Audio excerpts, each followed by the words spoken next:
دنیا کی ایک سب سے اہم دعا جو روزانہ اربوں لوگ پڑھتے ہیں، لیکن کیا ہم اسے واقعی سمجھتے ہیں؟ آئیے آج اس کے پیچھے چھپے ہوئے معنی کی گہرائی میں اترتے ہیں۔ ذرا اس بات پر غور کریں، ہر روز اربوں مسلمان نماز کے دوران ان آیات کو دہراتے ہیں۔ یہ تعداد اتنی بڑی ہے کہ یہ اسے انسانی تاریخ میں سب سے زیادہ دہرائے جانے والے کلمات میں سے ایک بنا دیتی ہے۔ اور یہی وہ سوال ہے جو ہمیں اصل موضوع کی طرف لاتا ہے۔ جب کوئی چیز اتنی زیادہ دہرائی جائے تو کیا اس کے اصل معنی پر بھی غور کیا جاتا ہے؟ یعنی صرف الفاظ کو ادا کرنے سے آگے بڑھ کر اس کی گہری سمجھ تک پہنچنے کا سفر کیسا ہے؟ اچھا، تو اس سفر کا آغاز ہوتا ہے اس باب کی اپنی پہچان سے، جسے ہم سب سورۃ الفاتحہ کے نام سے جانتے ہیں۔ ایک بہت ہی دلچسپ بات یہ ہے کہ اس کے کئی نام ہیں۔ الفاتحہ کا مطلب تو ہے کھولنے والی، کیونکہ یہ قرآن کا آغاز کرتی ہے۔ اسے الکتاب یعنی کتاب کی ماں بھی کہتے ہیں، کیونکہ یہ پورے قرآن کے مرکزی خیال کا خلاصہ ہے۔ یہاں تک کہ اسے سورۃ الشفا یعنی شفا کا باب بھی کہا جاتا ہے۔ ہر نام اس کی اہمیت کا ایک نیا پہلو ہمارے سامنے لاتا ہے۔ اور یہ اس دعا کی روح ہے، رہنمائی کی طلب۔ یہی وہ الفاظ ہیں جو اربوں لوگ روزانہ مانگتے ہیں، ایک ایسا راستہ جو بالکل سیدھا ہو اور جس پر چلنے والوں پر اللہ کی نعمتیں ہوں۔ تو پھر ان آیات کو اتنی گہرائی سے سمجھا کیسے گیا؟ یہ وہ مقام ہے جہاں ہم تفسیر کی علمی دنیا میں قدم رکھتے ہیں، جو قرآن کی تشریح کا ایک بہت ہی منظم طریقہ ہے۔ تفسیر کا مطلب صرف ترجمہ کر دینا نہیں ہے، نہیں، یہ اس سے کہیں بڑھ کر ہے۔ یہ ایک باقاعدہ علمی شعبہ ہے جو آیات کے پس منظر، اس کی زبان اور اس کے گہرے پیغامات کو سمجھنے کی کوشش کرتا ہے۔ آپ کہہ سکتے ہیں کہ یہ ایک پل کی طرح ہے جو قرآن کے متن اور پڑھنے والے کے درمیان فاصلے کو ختم کرتا ہے۔ اور یہ کوئی اندازے کا کھیل نہیں ہے، روایتی تفسیر کا ایک باقاعدہ منظم طریقہ ہے۔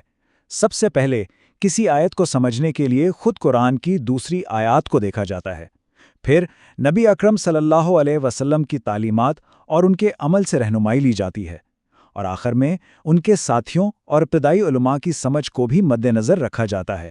یہ ایک تہہ در تہہ علمی عمل ہے۔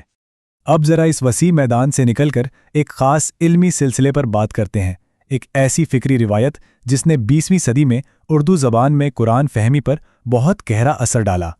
اس روایت کی جڑ ہے بیان القرآن۔ اسے مولانا اشرف علی تھانوی نے 1908 میں شائع کیا۔ سوچیں، 12 جلدوں پر مشتمل ایک جامع کام جس نے بر صغیر میں قرآنی علوم کے لیے ایک نیا معیار قائم کر دیا۔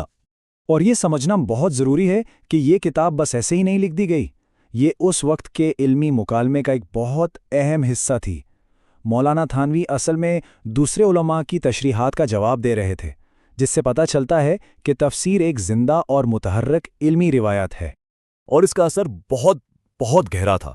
بیان القرآن صرف ایک اور تفسیر نہیں تھی، بلکہ یہ ایک بنیاد بن گئی جس پر بعد کے علماء نے اپنے علمی کام کی پوری عمارت کھڑی کی۔ اس بنیاد پر جو دو سب سے بڑی مثالیں ہمارے سامنے آتی ہیں وہ یہ ہیں، عبد الماجد دریابادی کی تفسیر ماجدی اور مفتی محمد شفیع کی معارف القرآن۔ دونوں نے بیان القرآن کو ہی اپنی بنیاد بنایا، لیکن ہر ایک نے اپنی ایک الگ راہ نکالی۔ ان دونوں میں فرق بہت واضح ہے۔ جہاں بیان القرآن نے آیات کے روحانی اور صوفیانہ پہلوؤں پر بہت زور دیا، وہیں تفسیر ماجدی نے ایک بالکل الگ زاویہ اپنایا۔ اس میں قرآن کا دیگر الہامی کتابوں جیسے توریت اور انجیل کے ساتھ تقابلی مطالعہ پیش کیا گیا تاکہ قرآن کے پیغام کی انفرادیت کو واضح کیا جا سکے۔ اچھا، تو یہ تو ہوئی تاریخ کی بات۔ اب آتے ہیں آج کے دور میں اور دیکھتے ہیں کہ ٹیکنالوجی نے اس پورے علمی روایت تک ہماری رسائی کو کیسے بدل کر رکھ دیا ہے۔ ذرا تصور کیجئے، 1908 کی 12 بڑی بھاری کتابیں، ان تک پہنچنے کے لیے کسی بڑی لائبریری جانا پڑتا تھا، اور انہیں ساتھ لے کر چلنا تو تقریباً ناممکن تھا۔ اور اب ذرا آج کی صورتحال دیکھیں، وہی علمی خزانہ معارف القرآن جو خود بیان القرآن سے نکلا ہے، اب ایک ایپ میں موجود ہے۔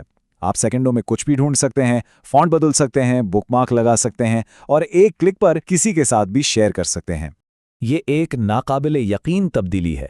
سوچیں، ایک صدی کی علمی محنت جو پہلے صرف چند کتابوں میں قید تھی، اب ہر کسی کی جیب میں اس کی انگلیوں کے نیچے ہے۔